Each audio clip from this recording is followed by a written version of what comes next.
பெண் பிள்ளைகள் பயிற்சி செய்கிற காணொலி எல்லாம் இருக்கு. நீங்க பயந்துருவீங்க. நீங்க எப்படா இதெல்லாம் செய்யணும். நானே இருக்கிறேன் சான்று. அதிகாலையில் எங்க அண்ணன் சூசை என்ன முள்ளிவாய்க்கால் அந்த காட்டுப்பதிலுக்கு தென்னை மரத்துக்கு இடையில கூட்டிட்டு போய் அங்கே நம்ம பிள்ளைகள் எல்லாம் பயிற்சி எடுக்கிறாங்க. சின்ன சின்ன பிள்ளைங்க 20-22 வயசு அந்த மாதிரி இருக்கிற பிள்ளைங்க. அந்த பீரங்கி இதை விசை இழுத்து அடிக்கணும். இந்த தென்னையிலிருந்து ஒரு கயிறு, அங்கிருந்து ஒரு பெட்டி, அட்டை பெட்டி வேகமா போகும். அதை குறிபார்த்து அடிக்கணும். அது காலையில அந்த பனிக்கொட்டத்தில் அவங்க பயிற்சி எடுத்துக்கிட்டு இருக்காங்க. அதிகாலையில என்னை கூட்டிட்டு போய் இறக்கி விட்டு அங்க தங்கையை கூப்பிட்டு, அண்ணனுக்கு கொஞ்சம் டச் கொடு, அதாவது பயிற்சி கொடு அப்படின்னு சொல்றாப்புல எங்க அண்ணன். நான் இங்கிருந்து இவங்க இங்க நிக்கிறாங்க, நான் அங்க போறேன். போனோன்னா தங்கச்சி வாங்க நான் கூட்டிட்டு போய் சொல்லி கொடுக்குது அந்த விசையை இழுக்க. ஆமா, பயங்கர கராத்தே பிளாக் பெல்ட் ஜிம் பாடின்னு போய் அங்கே போய் இழுத்தா இழுக்க முடியல. கேவலமா போச்சு. அப்ப எங்க அண்ணன் என்னாச்சு அப்படிங்கிறாப்புல. சூசை என்ன இல்லை ஒன்றும் இல்லை. நான் அப்போ ஒரு தங்கச்சி கிட்ட வந்து காதுக்குள்ள வந்து, அண்ணா இதுக்கு உடல்ல வலு இருந்தா பத்தாதுன்னா உள்ளத்துல வெறி இருக்கணும். நான் பாருங்க திரும்பி அப்படியே பார்த்தேன். உள்ளத்துல காது கிட்ட வந்து சொல்றா, உள்ளத்துல வெறி இருக்கணும்னா உடம்புல வலு இருந்தா பத்தாது அப்படின்றப்பல. அப்போ ஒரு வெறியை ஏத்திக்கிட்டு இழுத்து அந்த விஷய இயக்குனேன். அவ எனக்கு சான்றா இருந்தா. உங்களுக்கு தெரியும், இலங்கை கடற்படை அந்த வந்து கட்டுப்பாட்டில் வச்சிருந்த ஒரு கப்பல், அதுலதான் எல்லா தொடர்பும் இருந்தது. அதை தகர்க்கணும். அப்ப அங்கே இருக்க நீ, அதுக்கு உடல்நிலை சரியில்லை. அதான் கரும்புலியில தேர்வு பண்ணிட்டாங்க. அது உடல்நிலை சரியில்லை, காய்ச்சல்னு சொல்லிட்டா அண்ணன் வந்து நம்மளை விட்டுட்டு வேற ஆள அந்த வாய்ப்பை கொடுத்துருவாரோன்னு பாருங்க. ஒரு பெண்மகளை பாருங்க, இந்த வாய்ப்பை மண்ணின் விடுதலைக்காக மரணிக்க எவ்வளவு போட்டின்னு பாருங்க. நம்ம உடல்நிலை சரியில்லை, காய்ச்சல்னு சொல்லிட்டா நம்மளை விட்டுட்டு வேற ஆள அண்ணன் அனுப்பிடுவாங்க அப்படின்ட்டு அவர் சொல்லவே இல்லை. ஆனால் இன்னும் இந்த காட்சிகள்லாம் இருக்கு, நம்ம போட்டு காட்டியிருக்கோம், நீங்க பார்த்திருப்பீங்க. கடலுக்குள்ள போய் அனுப்பி வைக்கிறத. ஒரு பெண்மகள் உள்ள போய் நடு கடல்ல நிக்கிற கப்பல், அதை தகர்க்கணும். நெஞ்சில குண்டு. 30 கிலோமீட்டரை 13 மணி நேரம் ஒரே மகள் அந்த குளிருக்குள்ள நீஞ்சி போய் என்ன எவ்வளவு மனத்திடம் இருந்திருக்கணும் பாருங்க, மன துணிவு இருந்திருக்கணும் பாருங்க. குளிர்ல நீங்கி போய் ஒரு மகள் சரியாக அந்த இரவு முடிந்த அடுத்த நாள் தொடங்குற 12 மணிக்கு உள்ள போய் வச்சு வெடிச்சு தகர்த்துட்டா கப்பலை.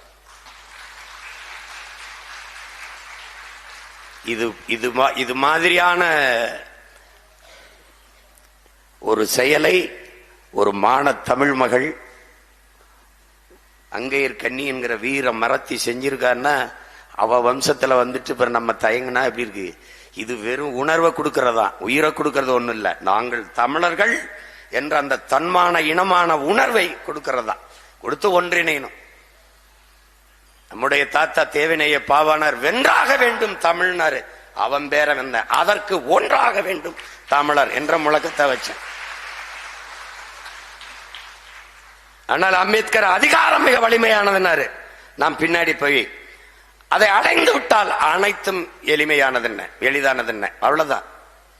அதிகாரம் வலிமையானது, அந்த அதிகாரம் எம் மக்களுக்கானது. அந்த கோட்பாட்டை பின்னாடி நாம் இணைத்துக் கொண்டோம்.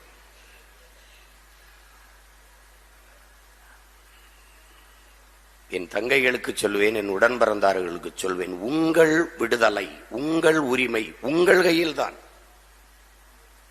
உங்கள் மூச்சு காற்றை நீங்கள் தான் சுவாசிக்கிறீர்கள், உங்கள் உணவை நீங்கள் தான் எடுத்து உண்கிறீர்கள். அப்படி உங்கள் உரிமையை, உங்கள் விடுதலையை நீங்கள் தான் போராடி பெற வேண்டும். அதற்கான களம் ஒன்றுதான் இருக்கிறது நம்மிடத்தில், அரசியல் களம், அரசியல் விடுதலை. அது ஒண்ணுதான் இருக்குது. அதனால ஒப்புக்கு ஒரு 2 இடங்கள சரியாக 117 இடம் கொடுக்கிறோம். இங்க தேர்வுல சும்மா இங்கேயே இருக்கிற தங்கைகளுக்கு நிறைய பேருக்கு நம்ம வாய்ப்பு கொடுக்க முடியல, அண்ணன் இந்த வாய்ப்பு தரேன்னு வருத்தம் இருக்கலாம். ஆனாலும் யாருக்கு கொடுக்கப்படுகிறது? இன்னொரு தங்கைக்கு தேர்வு செய்து இங்கே நமக்கு இருக்கிற சிக்கல் நீங்க நல்லா கொஞ்சிக்கணும். சமூக பிரதிநிதித்துவமும் முக்கியம், கல்வி தகுதியும் முக்கியம். தன் எண்ணத்தை வெளிப்படுத்தும் கண்ணாடிதான் பேச்சு. அந்த தடையின்றி தன் தமிழை எடுத்து தன் கருத்தை கடத்துகிற ஆற்றல் இருக்கா, அதையும் பார்க்கணும்.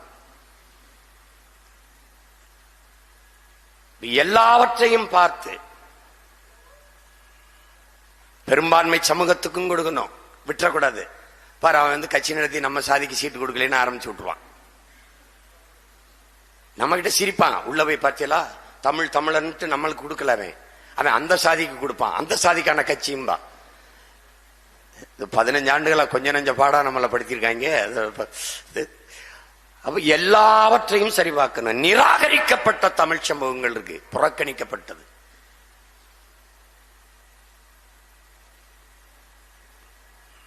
அரசியல் அதிகாரத்திற்கு அருகிலே வரவிடாமல் நிறைய தமிழ் சமூகங்கள்,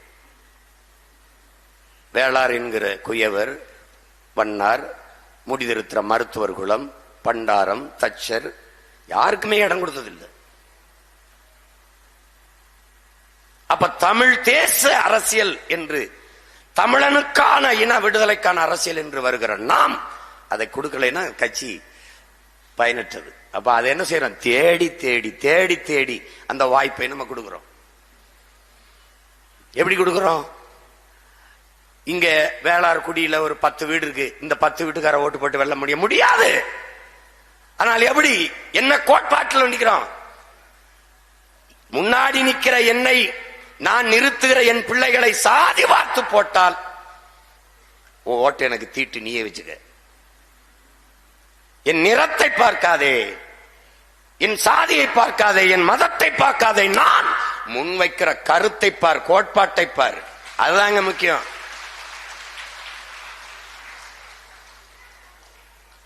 சாதியாக நின்று சாதித்தவன் எவனும் இல்லை, இங்க எவனுமே கிடையாது. ஒரே சாதி மொத்தமும் வாக்கு செலுத்தி வென்றது கிடையாது தொகுதியை. பெரும் எண்ணிக்கையில் இருக்கலாம், ஆனால் அதே தொகுதியில் மற்ற சமூகம் யாருக்கு வாய்ப்பு தருகிறதோ, ஆதரவு கொடுக்கிறதோ, அப்போதான் அந்த வெற்றியை தொட முடியும். இதாங்க உண்மை. இப்ப சான்று, நான் ஒரு தொகுதியில் ஒரு மறவர் அவர் கொடுக்கணும், மறவர் குடிக்கு நிறுத்துறேன், அது கல்லறை நிறுத்துறேன், அல்லது நாடாருக்கு நிறுத்துறது, கோனாருக்கு நிறுத்துறேன், முத்தரையரை நிறுத்துறேன். வெறும் எல்லாரும் முத்தரையை தான் போடுவாங்க. அப்ப எப்படி வெல்வது? எந்த முத்தரையரோட, எந்த கல்லரோட, எந்த மறவரோட, எந்த படையாட்சியோட, எந்த தேவேந்தரோட மற்ற சமூகங்கள் இணையுதோ அங்கதான் வெற்றி இருக்குது.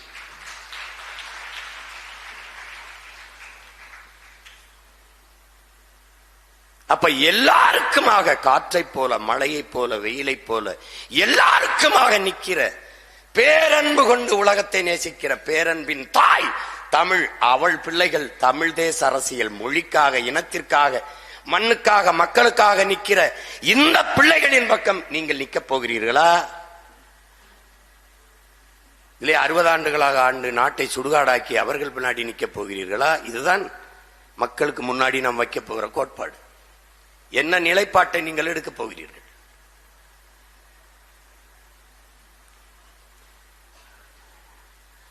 நாங்கள் தொடர்ந்து தோற்றோம், துவண்டு போனோமா?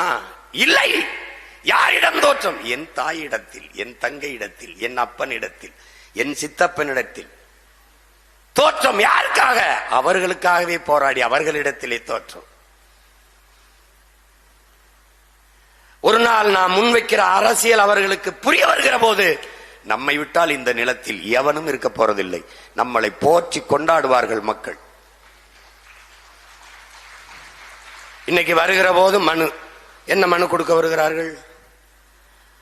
அங்கே மடத்து குளத்திலே பன்னெடுங்காலமாக வாழ்ந்திருந்த நிலத்தை ஆக்கிரமிச்சு அங்க வந்து ஒரு முதலாளி போலியாக இட உரிமையை பெற்றுக்கிட்டு வாழ்கிற மக்களை வெளியேற்றுகிறார். ஒரு பிரச்சனை, என்ன செய்யணும்? நீ வந்து போராடு.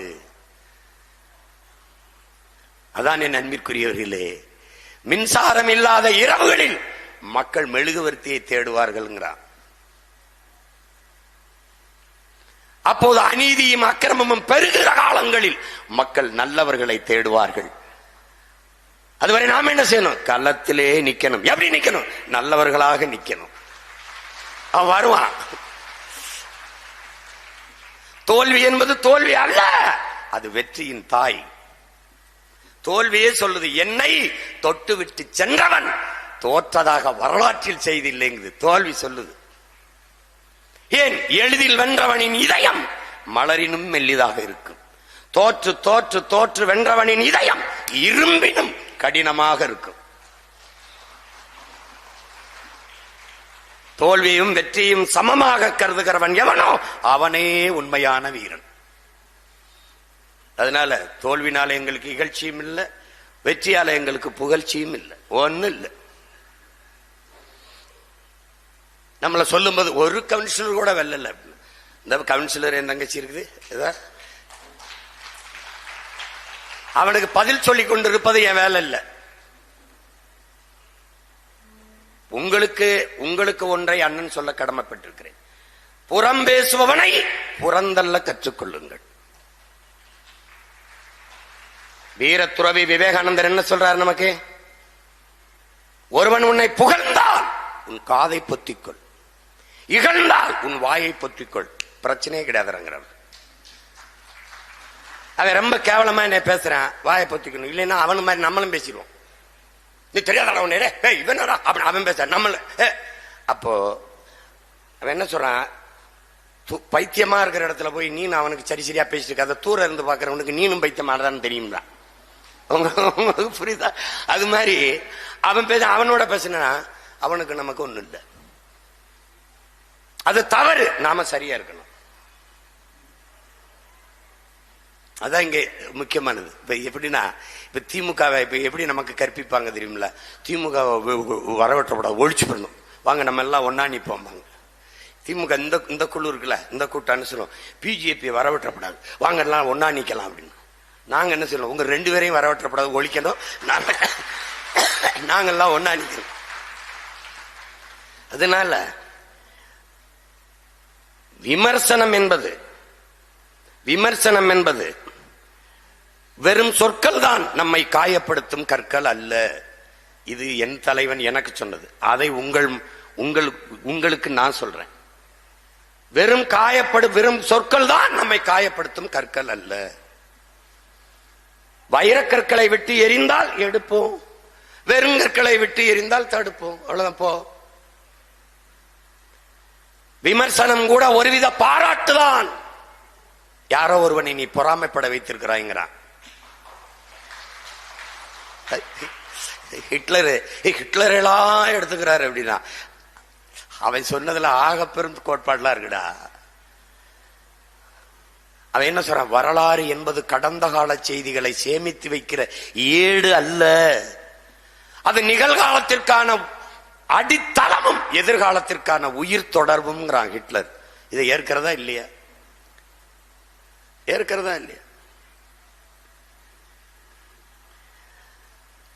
கூட்டத்தில் ஒருவன் உன்னை எதிர்த்தால் நீ வளர்ந்து கொண்டிருக்கிறாய் என்று பொருள். ஒரு கூட்டமே உன்னை எதிர்த்தால் நீ வளர்ந்து விட்டாய் என்று பொருள்ங்கிறான்.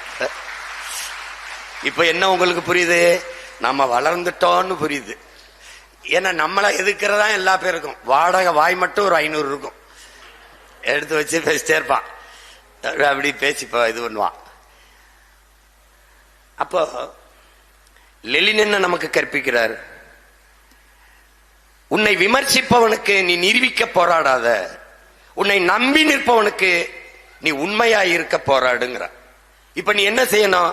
நம்மை நம்பி 36 லட்சம் மான தமிழ் மக்கள், நல்ல அரசியலை நல்ல ஆட்சியை விரும்புகிற மக்கள், கணக்கில்லாத பணம், சாதி மத உணர்ச்சி, சாராயம் எல்லாவற்றையும் கடந்து 36 லட்சம் மக்கள் நமக்கு மதிப்புமிக்க வாக்கை தந்து இந்த எளிய பிள்ளைகளின் கட்சியை அங்கீகரிக்கப்பட்ட 3வது பெரிய கட்சியாக மாற்றி இருக்கிறார்கள் என்றால், அந்த மக்கள் நம்மீது வைத்த நம்பிக்கைக்கு உண்மையா இருக்க நீங்க போராடுங்க.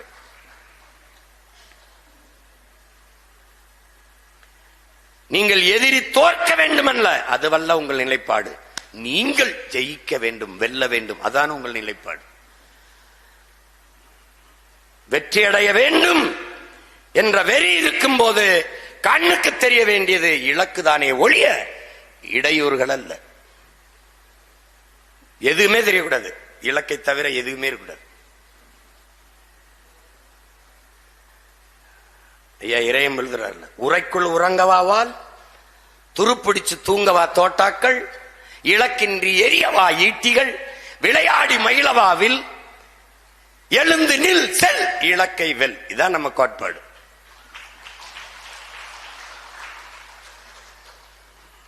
அததான் அண்ணன் உங்களுக்கு எளிமையா சொல்றேன். விமர்சனங்களை உரமாக்குங்கள், அதில் உங்கள் லட்சியத்தை மரமாக்குங்கள். வியர்க்காமல் விளையாட முடியாது, விமர்சனம் இல்லாத வளர முடியாது. அவன் அப்படி எழுதுறான், இவன் இப்படி எழுதுறான், அதுக்கெல்லாம் நேரத்தை செலவழிக்காதீங்க. உங்கள் நேரம் பொன் போன்றது அல்ல, உயிர் போன்றது.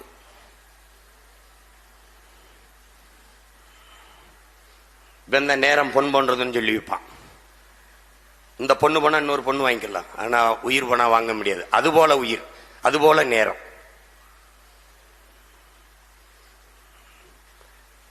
நேரத்தின் அருமை தெரியாதவனுக்கு வாழ்க்கையின் அருமை தெரியாதுங்கிறான். சொல்லாம பாருங்க, வெள்ளக்காரன் மாதிரி டான்னு வருவான், நேரத்துக்கு வருவான் அப்படின்னு சொல்லுவான். ஏன்னா அவனுக்கு டைம் இஸ் கோல்டு கிடையாது. அவனுக்கு சோல், அவனுக்கு உயிர். அதான் all the glitters is not கோல்டும்பா, மின்னுவதெல்லாம் பொன்னல்லம்பா. இவன் இக்கரைக்கு அக்கறை பச்சைம்பா. ரெண்டு பேருக்கு இருக்கு வித்தியாசத்தை பத்தி எல்லாம். இவனுக்கு இவன்ட்ட இருக்கிறத விட அடுத்தவன்ட்ட இருக்கிறது உயர்ந்தது. அவன் மின்னுவதெல்லாம் பொன்னல்லங்கிறான். அதனால இவன் மொழியை விட ஆங்கிலம் அறிவுன்பா. அடுத்தவன் மொழி எப்படா எனக்கு அறிவாகும்? இந்த கேள்விய பிரபாகர மகன் சீமான் வர வரைக்கும் எவனும் கேட்கல. அடுத்தவன் மொழி எப்படா எனக்கு அறிவாகும்? என்னது கொடுமையா இருக்கு? அது லாங்குவேஜ், நாட் நாலேஜ். அதை புரிஞ்சுக்கிறாம போட்டு இங்கிலீஷ் நாலேஜ் எப்படி இருக்குது? கொடுமை.